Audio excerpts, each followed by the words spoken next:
హరే కృష్ణ. హరే కృష్ణ. ఈరోజు మనము ఎన్నో ఏకాదశిలు వస్తుంటాయి, కానీ ఇవాళ ఇంద్ర ఏకాదశి గురించి తెలుసుకుందాం. మనం భాద్రపద కృష్ణపక్ష ఏకాదశి, ఇంద్ర ఏకాదశి మనము ఎందుకు పాటించాలో, దానికి వచ్చే ఫలితాలు ఏంటో మనం ఇవాళ తెలుసుకుందాము.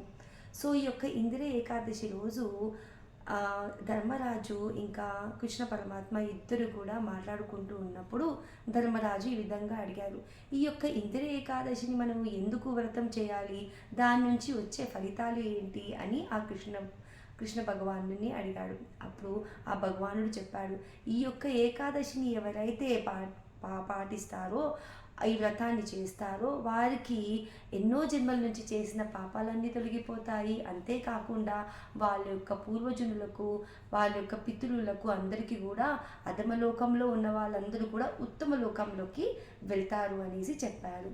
అప్పుడు ఈ విధంగా ఒక సత్యుగం నాటి ఒక కథను చెప్పసాగాడు. ఇంద్రసేనుడు అనే అతను మహిష్మతి అనే ఒక రాజ్యాన్ని పరిపాలిస్తూ ఉండేవాడు. ఆ రాజ్యములో అందరూ కూడా చాలా సుఖ సంతోషాలతో ఆనందాలతో ఉన్నారు, ధనధాన్యంతో ఉన్నారనమాట. అప్పుడు ఇంద్రసేనుడి వద్ద ఒకరోజు ఇంద్రసేనుడు ఆయన యొక్క సభలో కూర్చున్నప్పుడు అక్కడికి నారదుముని వచ్చాడు. నారదుముని రాగానే ఆయనని భక్తి శ్రద్ధలతో ఆయనని ఆహ్వానించి ఆయనకు ఒక స్థానాన్ని కూర్చోబెట్టి అక్కడ అప్పుడు అడిగాడు. నారదముని ఈ విధంగా అడిగాడు ఇంద్రసేనుని, ఇంద్రసేన, నీ యొక్క రాజ్యం యొక్క విశేషాలు ఏంటి, ఎలా ఉన్నారు అందరూ కూడా అని అడిగాడు. అప్పుడు ఇంద్రసేన ఎంతో గొప్పగా, నా రాజ్యంలో అందరూ చాలా ఆనందంగా ఉన్నారు, ధనధాన్యాలతో ఉన్నారు, భగవంతునికి భక్తి సేవలు చేస్తూ ఉన్నారు. ఎందుకంటే ఈ యొక్క ఇంద్రసేనుడు కూడా విష్ణు యొక్క భక్తుడు. ఆయన ఎవ్వరు కూడా ఋషులు వచ్చినా వాళ్ళందరినీ ఎంతో ఆనందంగా వాళ్ళని సేవ చేసుకునేవాడు, వాళ్ళని ఆహ్వానించేవాడు. అంతేకాకుండా భక్తులని వాళ్ళ ఇంటికి ఆహ్వానించి వాళ్ళని ఎంతో చక్కగా సేవ చేసుకునేవాడు. ఆ విధంగా ఆయన యొక్క జీవితాన్ని గడుపుతూ ఉన్నాడు. అప్పుడు నారదముని ఈ విధంగా అడిగారు, నారదుని, మీరు ఇక్కడికి వచ్చిన రాక ఏంటి, ఆ విశేషాలు ఏంటో నాకు వివరించండి అని చెప్పాడు. అప్పుడు నారదుని ఈ విధంగా చెప్పాడు, నేను బ్రహ్మలోకం నుండి యమలోకంకి వెళ్ళాను. ఆ యమలోకంలో అక్కడ నేను యమధర్మరాజుతో మాట్లాడుతూ ఉండగా అక్కడ నేను మీ యొక్క తండ్రి గారిని చూశాను.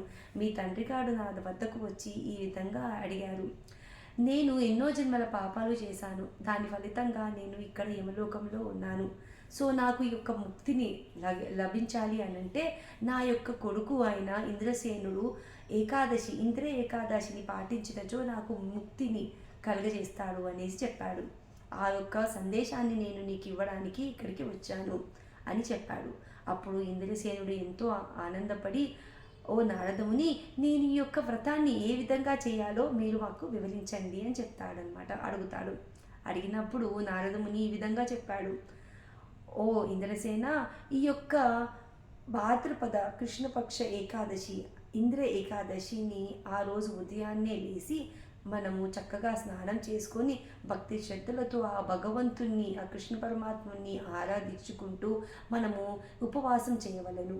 మనము ధాన్యాలు తినకుండా ఆ రోజు పండ్లు ఫలాలు నీళ్ళతోనే మనము ఉపవాసం చేయాలి. లేదు మనము ఎంత ఓపిక ఉందో మన శక్తి తగ్గట్టుగా ఆ రోజు ఉపవాసం చేయవలెనమాట. ఆ రోజు ఏంటంటే భగవంతునికి సేవిస్తూ ఉండాలి. మనము ఎప్పుడు కూడా భగవంతుని యొక్క హరినామం జపిస్తూ ఉండాలి. అంతేకాకుండా సాయంత్రం సమయంలో కీర్తనలు భజనలతో మనము ఆ రోజు నిద్రించకుండా ఉండాలన్నమాట. ఈ విధంగా ఒకవేళ మీరు చేసినట్టయితే మీ తండ్రి గారికి మోక్షం కలుగుతుంది అని చెప్పాడు. చక్కగా ఈ యొక్క ఇంద్రసేనుడు, వాళ్ళ భార్య, పిల్లలు అందరూ కూడా ఉదయాన్నే లేచి భాద్రపద ఏకాదశి రోజు వాళ్ళు ఉదయాన్నే లేచి ఆ భగవంతుడికి భక్తి శ్రద్ధలతో ఉపవాసం వ్రతాన్ని మొదలుపెట్టారనమాట. జపాలు చేసుకుంటూ ఉన్నారు, భగవంతుని యొక్క హరే కృష్ణ మహామంత్రాన్ని జపిస్తూ ఉన్నారు, కీర్తన ఆలగిస్తూ ఉన్నారు. ఎంతో భక్తి శ్రద్ధలతో వాళ్ళు ఆ రోజునంతా కూడా భగవంతుని సేవలో నిమగ్నులై ఉన్నారు.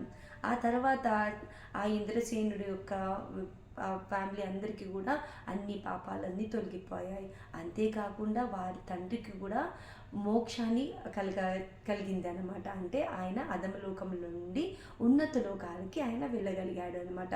అంతేకాకుండా ఈ ఇంద్రసేనుడు కూడా ఆయన యొక్క రాజ్యం అంతా ఏలిన తర్వాత తన కుమారుడికి ఈ యొక్క రాజ్యాన్ని అప్పచెప్పిన తర్వాత ఆయన కూడా స్వర్గలోకాలకి అంటే ఉన్నత లోకాలకి ఆయన కూడా వెళ్ళగలిగారు అనమాట.